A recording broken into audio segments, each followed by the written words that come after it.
আসসালামু আলাইকুম, কেমন আছেন সবাই? আশা করি ভালো আছেন। তো অবশেষে দুর্বার রাজশাহীর সাথে রংপুর রাইডার্সের পরাজয়, মানে 8টা ম্যাচ আনবিটেন থাকার পরে পরাজয়। কি বলবো, আমি একজন বরিশালের ফ্যান, আমি বরিশালের মানুষ, বরিশালের ফ্যান, কিন্তু রংপুর এই কয় ম্যাচে আসলে কি খেলা দেখাইলো। আর আজকে রাজশাহীতে তো এই খুশিতে আসলে ওকে প্লে অফ খেলানো উচিত ওদেরকে।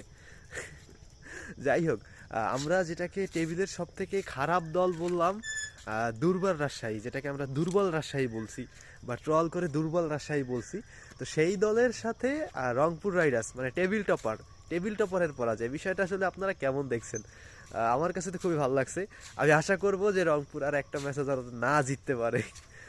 ঠিক আছে, আপনাদের কাছে কেমন লাগছে রংপুর রাইডার্সের পরাজয় আর দুর্বল রাজশাহীর খেলা হবে আজকে, আপনাদের কেমন লাগছে কমেন্ট করে জানাবেন। আর ইয়াসির আলী রাব্বি, মানে লর্ড অ্যাসোসিয়েশনের একজন মেম্বার বলতাম আমরা তাকে, কিন্তু সে এই বিপিএলে যে খেলা দেখাইছে তাকে এই নামে আর ডাকা যাবে না অন্তত ভাই।